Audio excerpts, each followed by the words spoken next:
My name is Draven Whelan. I ride BMX bikes for hopefully a living at some point, and I'm from Portland, Oregon, born and raised. Been there 27 years in 2 weeks.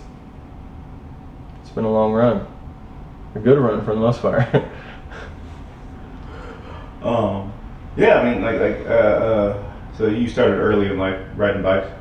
Yeah, actually, my dad got me into downhill mountain bike racing probably around the age of 5. I got a Specialized hardtail bike when I was probably about 5, and I did my first race at Ski Bowl, and I wasn't too fond of it, dude. I hated it, dude. I cried all the way down the mountain, and it was a stressful situation for me. But as time went on, my dad started doing it with me, kind of pushed me into trying more, like doing better for myself, and it became fun for a while. And I got introduced to skateboarding along the way. Started skateboarding a little bit. Some local kids introduced me to the skate park. I think the first time I went to the skate park was Glen Haven, like right after it opened, and from then on, freestyle anything kind of took a hold of me.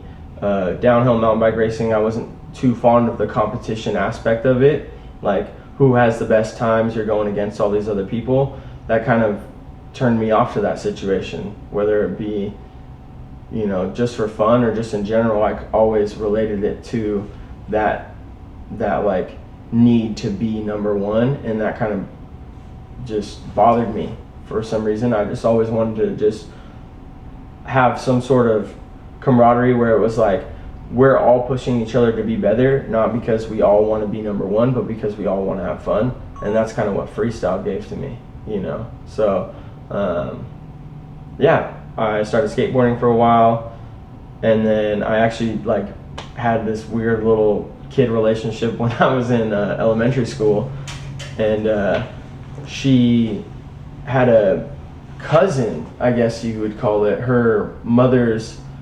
adopted sister had a son. His name was Damon Kuehl Konakova. He rode BMX bikes, and he approached me one time and was like, "You're dating my cousin," tried to be rah tough guy about it, and we actually formed a great relationship throughout the years, and they turned me on to BMX. I used to ride his little sister's 16-inch pink Haro bike, and I'd cruise the streets with them, pedal around, and just see what BMX was all about. And that was awesome, because I didn't really know what BMX was other than what the skater community would tell you about when you see them at the skate park, like fuck bikes, no bikes. And I kind of bought into that for a little while, and then after seeing these kids do what they do in the streets and at the skate park, I fell in love with it, and I was like, dude, that's exactly what I was searching for. It's like all of us just hooligans riding through the streets and just having fun. You can do that on a skateboard, but it's just not as fun. It's not the same. It's not the same. Yeah, I mean, you don't get to explore as much either. With a bike, dude, you can pedal for miles and miles and miles and just find new things to look at differently. And that's what I think I fell in love with street, is because not everyone has that eye for that spot. And if you just happen to come across something that you see, as most people would just see a ledge or a house handrail or any type of rock, they just see it, oh, it's just a rock, and then we see it as an obstacle. And that's what I fell in love with from the start. Seeing people just use their imagination to the fullest just to create a good time. That was what turned me on to that. And I worked all summer doing odd jobs, selling shit. Like I would ask my parents like random shit in the garage, oh, do we need this? And then I would post it on Craigslist, and I'm just like trading stuff on Craigslist. Like I remember I got a free scooter, and I ended up trading that for this like cracked MacBook that the hinge on it was cracked, and I took all the stickers off, cleaned it up, and I sold it to this college kid for like $300 when I was like 12. And then I bought my first BMX bike with that, and that was the catalyst for where I'm at now. Couldn't be happier. It's been a wild ride. A wild ride to say the least. Yeah, you travel a lot. You go all over the place. Yeah. Well, first off, I gotta thank the dude that lived in 409 at the apartment. I remember one day, at the time I was still smoking weed, and I walked downstairs. I just got into these new apartments probably a few months before that, and I rolled up a backwood, and I had no lighter, you know, the age-old story.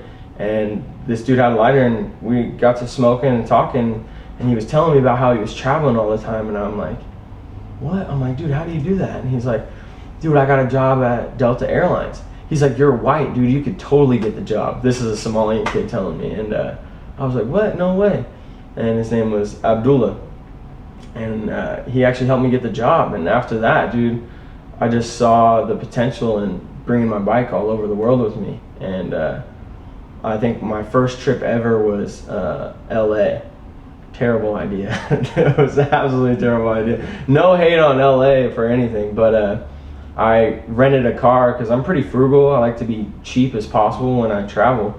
I don't got a lot of money, you know. I'm fucking 26 years old, barely holding down a job at most times, and I rented a car and I slept in it all over California and just drove around and met up with a bunch of people that rode bikes too. And one time I was in Long Beach and I was pedaling around, and I was kind of naive, and I was, you know, just trying to make friends. And this dude was like, "Hey, come over here," and you know, I'm like, "Oh shit, cool! Somebody's finally talking to me, dude. Sick!" And I fucking roll up on him, and he fucking flashes a gun, and he was like, "Give me your fucking bike," and I was like, "What the fuck, bitch?" I was like, "Fuck you, dude!" Started pedaling off, and that was my first experience with travel, and I'm like, "Damn, this might not be for me."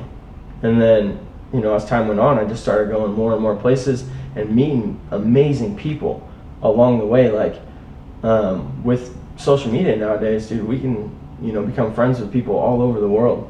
And my biggest thing was like searching up an airport code with BMX behind it as a hashtag. And so, you know, let's just say ATX BMX for Austin, Texas. And then I would hit up every single bike rider that I saw on there. It was like, "Hey dude, I'm trying to come to your state.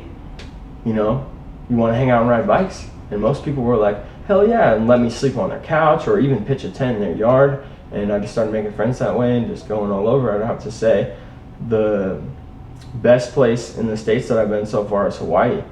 The camaraderie, the love that those people show, and just the passion they have for what they do, and the people that they cherish is unmatched. You know, my first time going there, same deal, just searched up a hashtag and hit up every single person, and then it was like a jam every day. You know, when somebody from out of town comes out and is trying to ride bikes, people that haven't been riding bikes recently come out of the woodworks, and they're just like, "Dude, what's this dude about?" And they were just so accepting and so helpful. One kid even let me use his car for 2 weeks, dude. Slept in his car. Dude just met me that day and was like, "Dude, you can use my car." So he had an extra car. I slept in it, traveled the whole island, just figured out what I wanted to do, swim spots. Some people helped me surf and shit. Like, it was fucking dope, dude. Nothing like it. Nothing like it. I've definitely had some shitty experiences though, but. What are some of the shitty experiences? Dude, online dating, let's say. For example, I went to Barcelona. This is a wild ass story, but I went to Barcelona. It's like the BMX mecca. You know what I mean? Like, it's BMX skateboarding mecca. Like, that's the place that you want to go. If you're in extreme sports, that's where you want to be.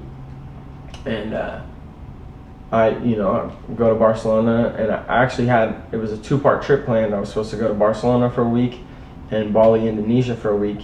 And I had so much fun in Barcelona that I canceled the other half and stayed in Barcelona the whole time. Met up with some cool people, but I was doing the Tinder thing at the time. And, you know, I had a few interactions with some girls, and, you know, they weren't bad, but it was my last night there, and I was on a bad one. And I, you know, matched with this chick, and I go to meet her from a couple blocks from my Airbnb, and she ended up being a catfish. It was a dude using a chick's picture, and fucking I got put into a tight situation there. It was wild. It was like a fucking scary movie, dude. Elaborate. Okay. So she hit me up and was like, or they hit me up and was like, called up to my apartment, and I thought that was pretty normal. You know, I bus people up to my apartment all the time. And so I go up this elevator to the 5th floor, and when I walk out of this elevator, it's like a fucking scary movie, dude. It's kind of, you know, it's illuminated in the hallway. There's all these doors are shut, but one door is open to my right, and it's like dark. You can see in. It's dark down the hallway, and they have a little light flashing in the back. And I was like, what the fuck? So I get back into the elevator. I'm like scared. I text her, and I'm like, hey, I think I'm here. And she's like, oh, okay, like don't worry, like the door's open. I'm like, what the fuck? I'm like, dude, this is a weird ass situation. So I get up, or get out, and I walk to the door, and I hear a voice to my left, right by the door, and I cannot see, like it's dark, and I'm like, yo, it's fucking dark in here, like what's going on? I turn on my flashlight, and I look up, it's like a 6'3" dude, long blonde hair and a skirt, and I was just like, dude, what the fuck is wrong with you? I start freaking out. I'm like, dude, if this is America, I would beat the shit out of you. Like, I was scared for my life. And like, at that moment, dude, my adrenaline's pumping. I just fucking, you know, hightail it back to the elevator, and I'm just like, my heart's pumping. I'm like, dude, like imagine if I would have walked in that door and been blindsided by people, you know? It was fucking intense. But as I walk back to the Airbnb, I can't help but laugh at myself. Like, you kind of put yourself in that situation, dude. Yeah. Online dating is no joke. After that, dude, I canceled Tinder, fucking never to use it again. I'm like, I'm gonna meet people face to face, dude. That's the most safe, healthiest way you can ever create a connection. And so, yeah, that was probably my horror story of traveling. Besides the gun thing. The gun thing was pretty shitty too, but thankfully, nothing too bad has ever happened to me. I've done some cool shit though with the traveling and riding bikes, dude. I've met some of the best people I've ever met in BMX. I've got to know BMX more on an intimate level, and the industry as well. I got to learn a little bit about it because, you know, being from Portland, there's like a good scene there, and it used to be a real hub for, you know, bikers wanting to go to the Pacific Northwest. You know, Portland was the place to be. And, you know, as time went on and the older generation kind of got out of BMX and the newer generations coming in, it changed a little bit, so I didn't really know too much about the industry. But having traveled and going to the new hubs like California and Austin, Texas and Barcelona, and just meeting all these great people that are doing what, you know, most of us strive to do in the industry, you learn a lot more about it, and you get to see it for what it really is, and it's a fucking beautiful thing, dude. It's a beautiful thing. Just even outside of the fun of riding, the community that it has built is just, it's awesome to see. Mm-hmm. It's fucking amazing. And that's the thing, like, BMX as a whole is BMX as a whole, but then you've got all these different aspects, like you were saying, the industry, the community, mm-hmm. you know, all you know, the areas, like, right. And they're all individual parts in this giant, you know, beautiful machine. Right. And so with that, you mentioned the industry a couple times. Like what do you know about the industry, and what do you? Because I'm assuming, like from what our conversations, you tell me that you want to be a part of the industry as a writer, as some part, right? Yeah. Like, so what do you know about the industry, and where do you see yourself, your placement in the industry? You know, I'm still trying to figure that out for myself. Of course, you know, as a BMX rider, an active BMX rider, I want to have a part in that as a rider, but I also could see myself as, you know, maybe even, you know, working for a company someday, or helping build a company. Like, as of now, my buddy Tim Hankins runs Capital BMX, and I'm on the road with him, you know, pushing not only his parts and his vision, but helping, you know, bring out scenes from all over the country. Like, this man has a goal of throwing jams in all 50 states, and I think we just did number 40 here, and that's fucking beautiful, you know? And to meet somebody that dedicated and in BMX, and, you know, BMX doesn't owe anybody shit. You know, Robbie Morales said it the best, like, BMX doesn't owe anybody shit. Like, we owe BMX. BMX has been a lifeline for a lot of us. It saved my life, saved a lot of my friends' lives. it's beautiful to see, and it's beautiful to be a part of. And I think what I see myself as being a part of BMX right now is just helping it grow. When it comes to the industry, I don't know. As much as I want to say that I would love to be a professional bike rider, I think I'm more so am enticed with just being able to put a stamp on it, just so people that know that I was here. And I don't care if that's being a rider or helping a startup in BMX or being part of a shop or anything. I don't really know. I haven't really thought about what my placement is in BMX. I pretty much just focus on riding. I mean, it's kind of a leading question because I'm going to go into this other subject. So by the time this drops, you're going to be 27. 27.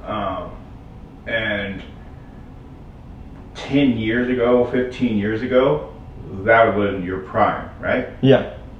Now, especially in the Northwest, we got a lot of young riders. You ride with one of them, REA. Yeah. Caden Cernius. Yeah.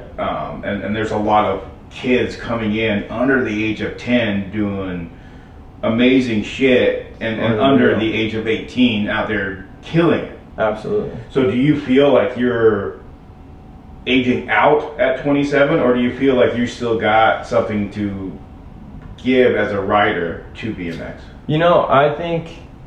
I think that's just, it's all about mindset, and I think my mindset's still pretty strong. I've been dealing with a lot of injuries the last few years, and so that's hindered me in my riding a bit. It's definitely changed my outlook on riding and changed my ability on riding. But just like anything, you adapt and overcome, So I don't think I'm aging out. Hopefully I'm just like fine wine, dude. Hopefully I get better, as time goes on. Hopefully I get better. With all these injuries, they've set me back pretty hard. My mental was fucked up for a little bit, and I had those shitty thoughts of I don't know if I want to do this anymore, or is it worth it? But then I realized why I'm doing it. I'm doing it because it's fun.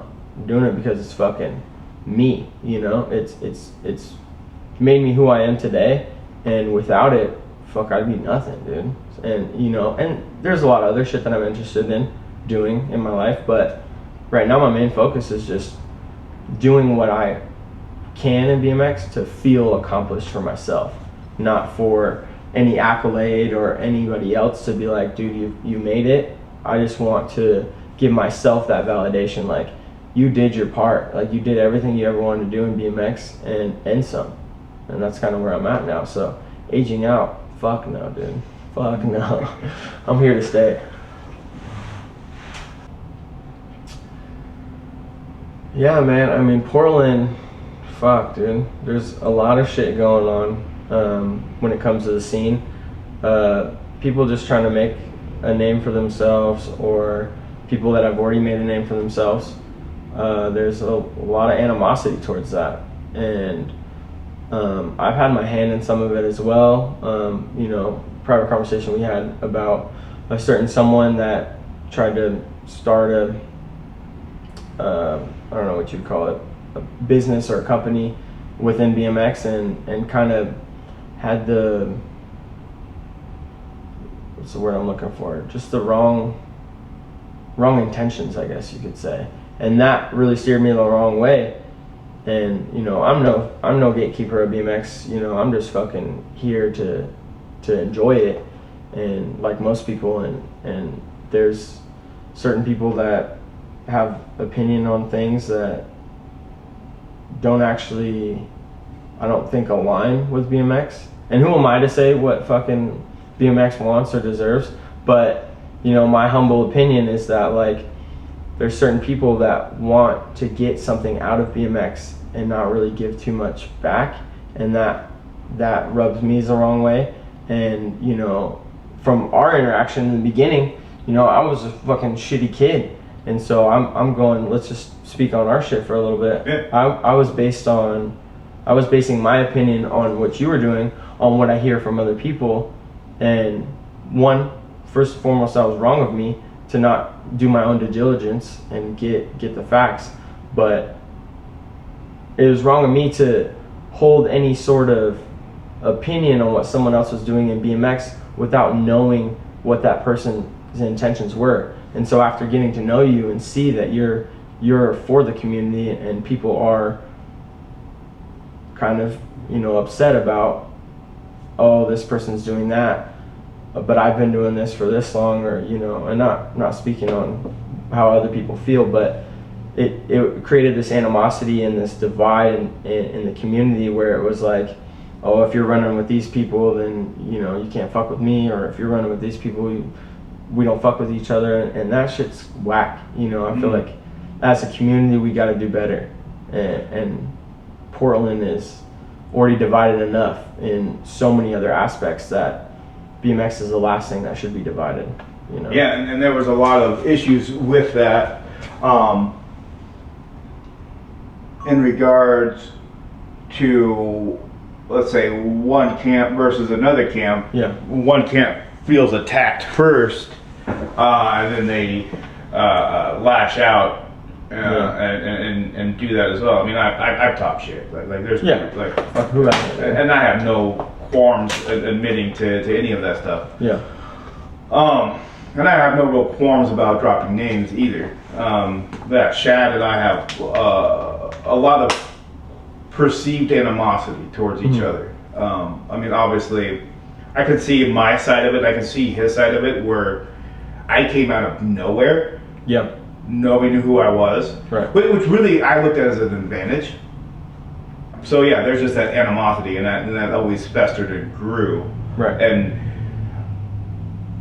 I don't really have a personal thing towards Shad or any of that group whatsoever. For the most part, it's hurtful that they would talk that shit and not come and really be a part of what I was doing. Yeah.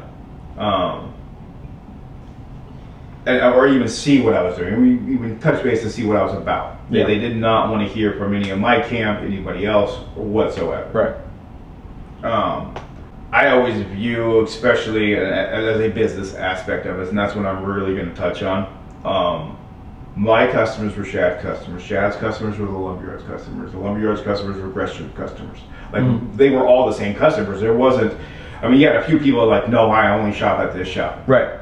But most everyone that ever interacted with me shopped at other shops. And I told them to go shop at other shops. Yeah.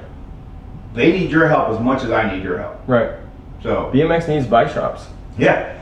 You know, without it, BMX is nothing. I think that's another thing with like skateboarding. Skateboarding is so big. Like, it's such a household sport. You know, everyone knows about skateboards. Everyone knows who Tony Hawk is. Everyone knows, you know, a lot about skateboarding. And almost everyone in the world owns a skateboard. And almost everyone in the world owns a bike, but they don't own BMX bikes. You know? And so when they think of grown men riding little kids' bikes, it's hard for them to grasp that concept. And without the community and bike shops, you know, creating a scene, there's no BMX. You know, there's no moving forward, no elevating the sport, no nothing good comes from no bike shops. And with that being said, when there's two, in some people's eyes, two competing bike shops, I think maybe I don't know what the solution is for that, because I don't work in the industry and I don't own a bike shop, but I think what would be best for the community is a collaboration and effort of, you know, like you said, figuring out what everyone's about and then working towards fucking stoking up the kids, you know, like throwing jams, dude. You know, that's what gets people going. Videos nowadays, you know, everyone's on this microwave era where they need the clip every 5 seconds, so video parts are kind of, not all video parts and not all DVDs are dying out, but when you have two people working towards the same thing, instead of, you know, working against each other, working with each other would probably elevate that aspect. And I think that was something that we've all missed. And, you know, again, not speaking for Shad, Shad's done a lot for the industry. You know, he's done a ton for the industry. He's done a ton for the people that come out of Oregon in general. And with that, it gives him some sort of, I'm sure, again, not speaking for him, probably gives him some sort of thought of like, I'm the reason that we're all here.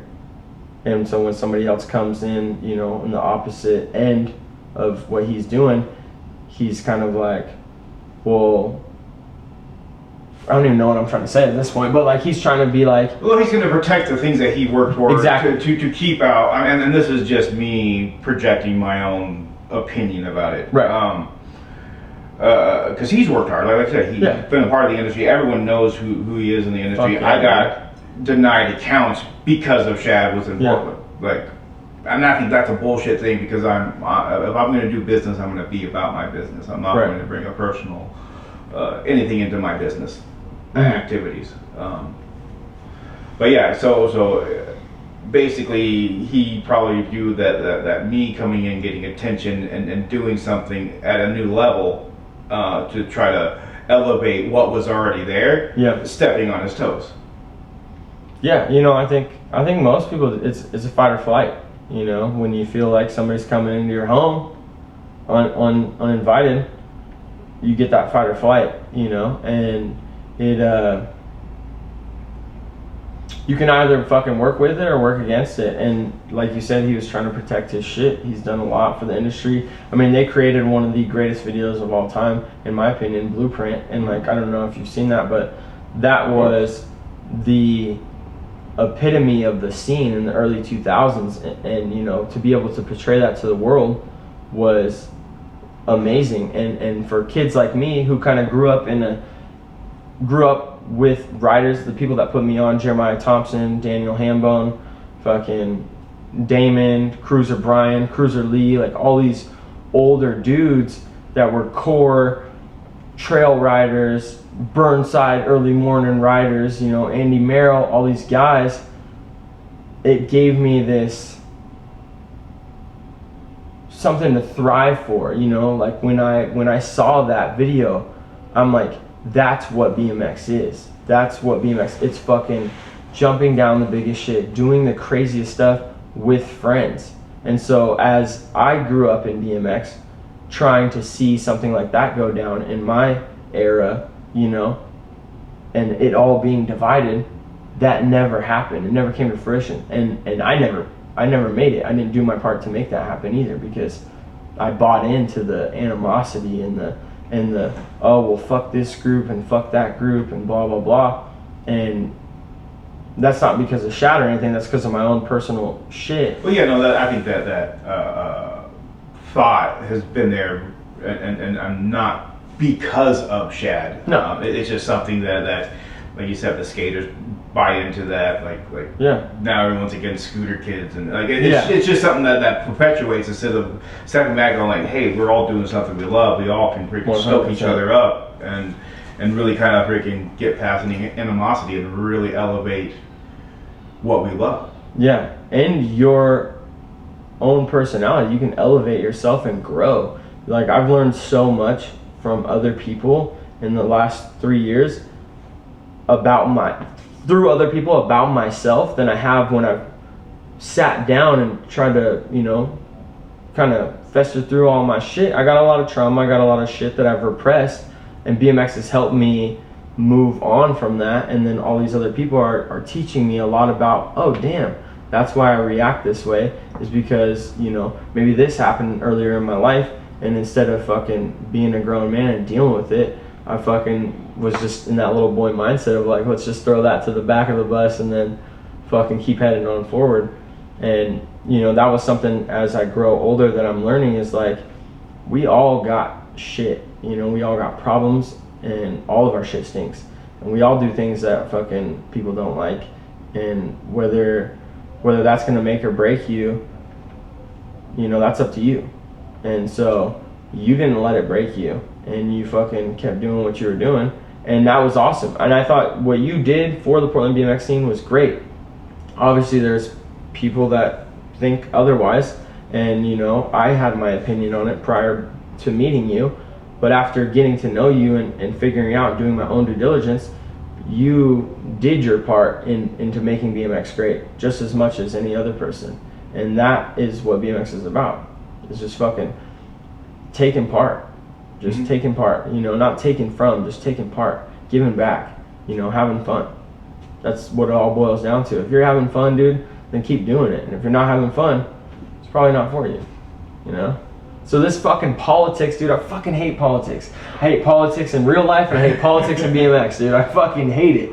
Like, yeah, but that's like one of those things that and I know this from any industry whatsoever, it doesn't matter, there's going to be those politics. 100%. And I think if we talk about them and discuss them in open fashions, we can get over them. Right. Because you're like right now in the conversation that we're having, we're opening doors with each other. Right. To go into the future when somebody else might have something negative to say about each other. Like, you know, I thought that I don't have that experience with that dude anymore. You know, and but when I mean, the animosity, as we said, like that locks people up from chatting each other, like giving a freaking like on Instagram or freaking Facebook or whatever freaking bullshit. Like, whatever matters to people nowadays. You know, and I think it all just ties into security with self in most instances, not all instances, but for myself, my security in the quote unquote industry, or, you know, I'm ignorant. I'm really actually ignorant to what the industry is and to what it entails to be in the BMX industry. I'm extremely ignorant. I don't actually know what it takes because I'm not there. But the people that do know what it takes knows what they had to go through.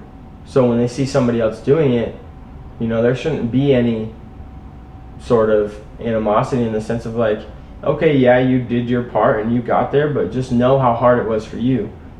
It's just as hard for them, you know, and to shit on somebody that's trying for a dream or anything, you know, it sucks. And that's something that I've done my whole life. After, you know, going through the shit that I've gone through as a kid, I portrayed my traumas and my shit on other people. I was a bully, I was shitty, I was fucking, you know what I mean? And I shut people down. Fucking, I've done shitty things that I regret, but the only thing I can do now is just move forward and be better. As each day goes by, just knowing that I could be better, whether that's make someone's day or just be a what's the word I'm looking for, like a plus to society, be a positive to society instead of being a fucking dirtbag, you know, like just being good, being a good person, being fucking a fellow citizen, you know, that's contributing to society in a positive way. That's all I can strive to do. It's just being better every single day, whether that's in my hobby, my sport, my personal life, just trying to be better every single day. We're all going to make mistakes. We're all going to do shitty things. But like, what makes you is if you move on from that, you know? Yeah, and to add to that, like, strive to be better, strive to be different, and not perpetuate those feelings that the crowd is pushing out. Negativity sucks. We all deal with it, we all receive it, we all give it out. 100%. At the end of the day, we are people and humans, and I do my best not to hold grudges, especially if somebody's trying to come around to a different way of thinking. Yeah. Like, and we'll touch on Still Poor and Ramon here right now. Yeah. In that situation, like, we had our discussions of what, you know, a post I made that had nothing to do with any kind of political or ideological belief, in turn triggered him, Ramon, and to press me on Instagram and social media, and in turn it seemed like other people in his group pressed me as well. I could have taken that, and you know, it hurt because was never my intention, but I had to realize, like, that's not my intention. Like, you get to take it any way you want to take it. Yeah. And then we saw each other everything seemed cool. I was cool. He brought me some business. You know, I thought that was, you know, cool. Figured water under the bridge. Let's go. Yeah. And then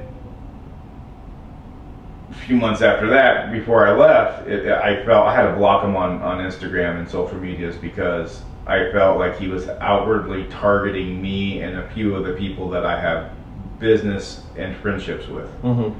I rarely block anybody. Yeah. I haven't even blocked Sam. Which is a wild situation. So it takes a lot for me to get to that point where, like, all right, you know, you're really making this personal. Yeah. I don't have time in my life to have that in front of my face. 100%. Well, to quote the late great, or not the late great, the great Dave Chappelle, obviously we watched The Closer last night, we're all having a human experience. Just know that we're having a human experience and it takes one to know one, you know? Like, everyone's gonna have an opinion. Opinions are like assholes. We all got them. We all fucking got them. So, I have my opinion on a lot of people, and who the fuck am I? You know, like, my opinion is just my opinion. I don't think that my opinion outweighs any other person's opinion, but when people do you wrong, you're entitled to feel however you want. And, you know, if somebody else that's in your clique feels the same way as you, then so be it. And with that, you know, I spoke on a little bit about the Ramon situation prior. We had a good relationship at first. Yeah, I mean, you guys were filming with each other. Yeah, we were filming with each other. I started a video project with Daniel, DFG, as people know, and, you know, he had his own stuff, and he stepped away from filming BMX, and he sold his camera with my clips, and Ramon helped me contact the kid that had my clips, and so, you know, all that hard work that I put in, I was able to obtain through his help. And then I dropped the tape off at Shad, got my clips back, which was, you know, fucking a plus, thank God. And shout out to that kid for letting me borrow his camera, because without your camera I would never got my clips back. So thanks, man, appreciate you. But shouts to Cooper. Shout outs to Cooper. But yeah, man, there's a fucking lot of other shit that goes into that. Like, you know, people, I don't want to air out anyone's dirty laundry, but, you know, speaking on Ramon, people had opinions of him, and there was a lot of stuff that was coming out about what he has done. And, you know, that's for everyone to interpret it however they want, or, you know, deal with that however they deal with that. I never saw that side of him, so it personally didn't affect me, and I didn't support that. And if those allegations were true, then, you know, a shame. That's a shame. But I was still kind of involved with that dude, and then he did me kind of dirty. Not obviously not as dirty as whatever other shit he had going on, but it triggered me. It fucking affected me, and I got upset. And I'm quick to get upset, as many people know. I'm quick to get upset, and I'm quick to, you know, say shit that maybe sometimes I may or may not regret. But yeah, man, we had a falling out. He tried to kind of stiff arm me for my hard work when I thought we had an agreement, and it didn't work out that way. And then, you know, I fucking was like, well, fuck you, man. You know, fuck you. Like, it is what it is. Like, I'll fucking do it myself then. And look how that's turned out for me so far. I fucking keep getting injured, dude. But I'm on my way to fucking making progress, dude. Once I get this video done, I'll know that I'll finally be proud of something that I've done in BMX. And that's all I can strive for, is just being proud of how I've handled things in BMX and how I've done things in BMX. And that's all I want. I'm over the drama. I'm over the fucking bullshit. I'm trying to make things happen for myself. You know, I'm tired of relying on people. And that's one thing that we spoke on a little bit earlier, is like, I've always relied on other people for validation. And, you know, with Arya being a 16, 17-year-old kid now, I look up to him, as weird as that may sound to some, being a 27-year-old man. It's right of respect. It's right of respect, but also it's his personality as well. Like, this kid grew up riding with no one and still trying every single day to learn new tricks all by himself without somebody there patting him on the back or helping him along the way. And that was something that I've learned through him, is that like, do it for yourself. And if you're not doing it for yourself, then why the fuck are you doing it? You know, this kid will go out and ride by himself and try the hardest trick that he knows how to do, or learn a new trick that is like scary to most, you know, and just for his own gratification, his own satisfaction. And that's something that I fucking admire, you know. I admire that kid. He's the sickest bike rider in my opinion. Like, he is by far my favorite rider, hands down right now. And not just because of his skill on a bike, but how he maneuvers through life, you know, and his bike being the catalyst. It's fucking awesome. It's awesome. His skill level is way beyond his years. 100%. And you're gonna have fucking good people in BMX, and you're gonna have shitty people in BMX, and that's just how it goes in any, like you said, in any industry, in anything of life. Like, I'm sure I've either been really good to people and people think I'm a great person, and then others think I'm the worst person, you know. And we've kind of had that work out this weekend that way. Yeah. And that's just life, you know. You can't please everyone. No. And there's a lot of dudes out there that everyone says, "Oh, this is a great guy. This is a great guy. This guy's great. This guy's great." I'm like, dude, I think he's a freaking cunt. Like, I think he's a complete asshole. Like, I have no love for that dude. Yeah. Like he has treated me like absolute trash. Yeah. And then this is all hearsay, and so you can only take hearsay so much, but there's obviously going to be some level of truth of what's going on with him. Right. And then when I do see him at the park, we all saw each other out riding. Yeah. It was not like, Portland is not big enough to not see each other. What's crazy is it's so fucking big, but it's also so small. You know what I mean? Well, the BMX scene is not humongous, so everyone knows everyone for the most part. And just the city in general, like, you know, you've lived there your whole life. I've lived there my whole life. Like, everyone knows everyone. As many people that fucking live in Portland, everyone knows everyone. And that can be a good thing, and that can be a bad thing, you know? So when you were 15 years old and you made a mistake, and now you're 25 years old, people will still think of you as that or see you in that light. But I've always saw it as like, people grow, people change all the time, you know, and I try to accept that, and not, you know, I don't like to harp on people too much. I mean, I'm a shit talker, as everyone fucking knows. I know you guys know. I love to talk shit, and not in like a damaging way. But sometimes people may perceive it as that way. Sometimes I'm just like, fuck that guy. And it's just like, fuck that guy. It's not like, fuck that guy, like he's the worst guy. But, you know, some things that may feel like nothing to me will genuinely affect other people. And so, you know, words are like spells, dude. Like, you can speak negativity into the world and that will come back at you, or you can speak positivity in the world and that will come back at you in a good way. And that's like something that I'm trying to learn as I grow, is to just focus on me and what I'm doing, because the more that we focus on other people, the less we take care of ourselves, and that's damaging to ourselves, because we only got fucking 24 hours in the day and we sleep most of those away. And like, if you're not working towards something great and bettering yourself, then what the fuck are you doing, you know? So I'm trying not to buy into no more shit, dude. I'm trying not to fucking buy into anybody else's shit. I'm doing my own due diligence. I'm living my life the way I want to live my life, and like unapologetically too. Like, that's one thing that I've learned throughout my last relationships, with women and just friends, that like, if I want to achieve something, I'm the only one that's gonna make that happen. I can't rely on anybody else. You know, there is people that you can rely on at times, but you're the one that's going to make that happen. And if you don't fucking choose to do for yourself, nobody else is going to do it for you. So, fuck negativity, dude. Fuck negativity.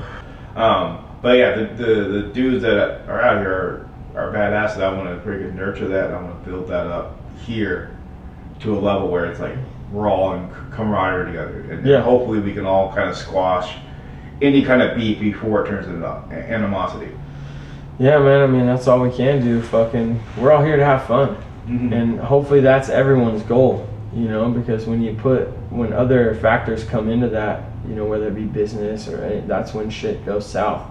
That's why, you know, what is that saying? Like, you know, you can't have, you can have friends and you can have business partners. And then if you make your business partners your friends, if you don't separate those two, like while you're in business and while you're just being friends, that shit's not going to work out, And that's why one reason why I like, if you haven't noticed, I hire a lot of BMX people. Yeah. Because not just because I know them and they're my friends, it's because I want to support them outside of even riding as Right. a person. Like Danny has done a lot of work for me now, and I never like tried to like, oh, dude, give me the homie hookup, like hook me Yeah, up. yeah. Like, tell me what you want, and I will give that to you. Yeah. But then I also have that expectation, like it's going to be that quality of work that I'm expecting from. Yeah.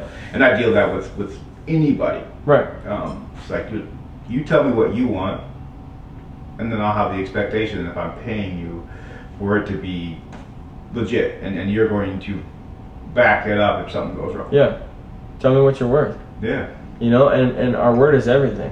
Mm-hmm. So if you give somebody that promise, you gotta cash in on that. You gotta fucking do you. And I think that's dope that you're taking care of the people, your people and BMXers in general. Like we need more of that in just life in general. A lot of people, like you said, you don't ask for the homie hookup. A lot of people will. I've been, fucking guilty of that at times too. Like, oh, like fuck, my homie got a business. Like, oh, dude, fucking help me out, or oh, I'm your friend. You gotta pay me more, or whatever. And that's not helping your friends. It's not building your friends up, because you're just expecting, you're just taking. And so, with a buddy of mine back home, a brother of mine, his name's Grady. He started his own fencing and decking business, and he was gracious enough to let me work with him. And as I've worked with him, I've learned a lot about not only business side of things, but just working with my hands and what it entails to do shit on your own. And so it's awesome to see somebody that everyone counted out at some point and doing amazing things. That man has been counted out his whole entire life, and now he has his own business and a beautiful family, and he's fucking doing it. And it's cool to see your people do that, because it gives you that motivation to do it yourself. And that's one thing that I'll never take for granted again, is that, like, no matter what people say or what people do, if you're not doing it, then who are you? You know what I mean? If you're not doing it for yourself, then what the fuck? Mm-hmm. So, and that's cool. I just met Danny for the first time on this trip. Oh. Okay. I think I've seen him around, I've heard about him, but I just met him for the first time. He's a rad dude. Wild guy, but he's a rad dude. Yes, he checks all those boxes. Yeah. So it's fucking cool, man. It's just cool for people to do what they want to do when they want to do it. Unapologetically so. Yeah. Right. I mean, obviously you see, like I live a different lifestyle than he lives, but he's not any less of a friend. He makes me more of a friend. Yeah. Like, yeah. That's another thing too, is you don't have to be doing the same shit as your people. Mm-hmm. Just support.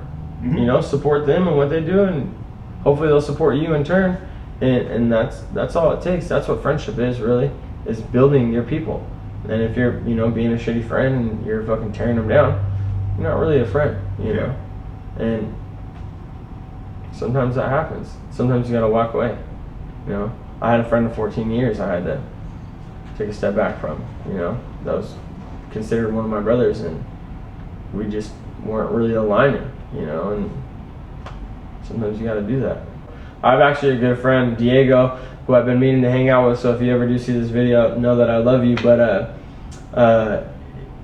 he hits me up all the time. He hits me up and just checks in with me, which is dope, because it makes me feel good knowing that somebody's there for me, just to check in on me sometimes. But it also makes me feel bad, because I'm just, I'm caught up in so much shit that I'm not making time for certain people, where it's like, they deserve my time. It's not that they're any less of what I got going on, you know what I mean? I just am so focused on other things right now that, like, I haven't taken time, which sucks, because it really doesn't take much, out of your day, to a phone call, or even just stop by and say, hey, like, hey, I got a lot of shit going on, but I just wanted to see you. So I have been I'm not going to say the word like I haven't been avoiding him, but I just haven't given him the time that he deserves. He's a good friend. He's an amazing friend. Love the kid to death. But sometimes, it makes me feel bad when I don't fucking take time for my people, because I'm so fucking focused on what it is that I want to do, and I almost get selfish to the point where it's like, I want to do this and that's what I'm going to do, Sometimes I feel like maybe I need to take a step back and be like, what's up with my people? So I'm trying to juggle it all, dude. That's a part of growing. It's not easy. It's not easy. It's a part of growing. I'm trying to juggle it all, but it'll work out. Yeah. My brother, man, he's fucking younger than me. He's married. He's got a beautiful family. He just got married July 1st. So shout out to him, man, because fuck, he's making it happen. I think maybe someday I'll be ready to do something like that, but for now, dude, I'm too selfish and I'm too self-absorbed in my own dreams and aspirations that's my main focus right now. It's weird, actually. As a kid, I never had those dreams of being married. I never had those thoughts that I was going to be married.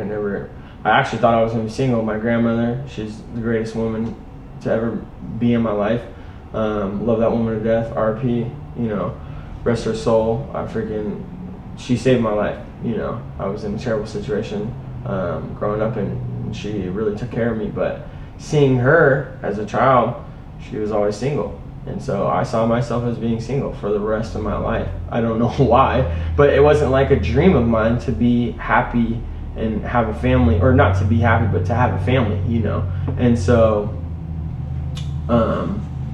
I recently am out of a relationship that was my first one in a while, and that was the first time that I really saw myself having a family and like getting married and accepting that love.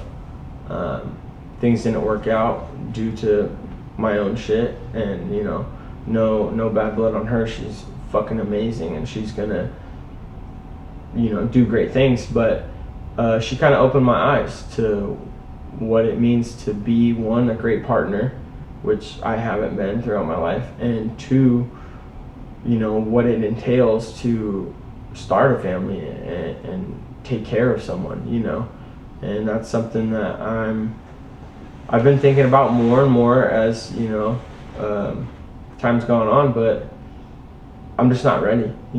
Sometimes I just know I'm not ready. Plus I got so many nephews and nieces now that like I don't know if the kid thing's right for me. I never thought I was gonna have kids, and I always said if I have kids it's gonna be like my late 30s when I have kids, and but when I met that woman, dude, I want to have kids that day. Like, I saw in her something very special. I saw her being an amazing mother, and advice to you guys, don't tell a woman that hey, whether we work out or not, just know that I would love to have your children. That pissed her off because I'm ignorant, I'm stupid, I say dumb shit all the time. I said that as like, hey, I would love to co-parent with you if being together forever was not an option. And that was her way of feeling like I'm saying like, hey, I don't see myself being with you forever, but I would love to create life with you. And that didn't actually come out the way that I wanted it to, but my intentions were good. I'm bad with my words. And so don't ever say no dumb shit like that, just FYI. But yeah, I don't know, man.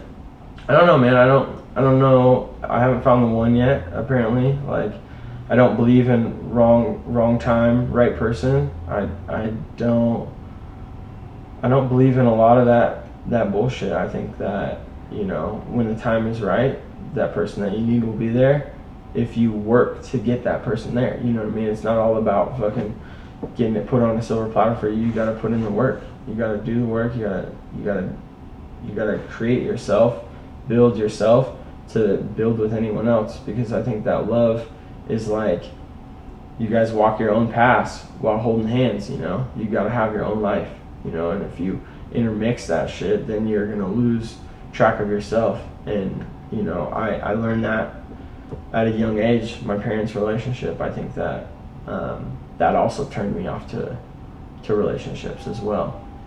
My parents are still together, so good for them, but I kind of thought that my mother lost herself throughout that relationship. You know, she kind of, from the outside looking in, it seemed like she had no sense of self, sense of direction.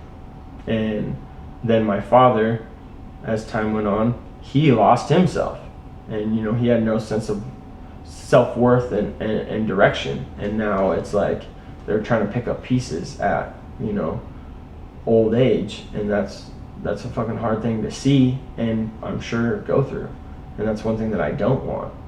So, yeah, I don't know, man. Fuck, dude. Relationships are rough. They're rough.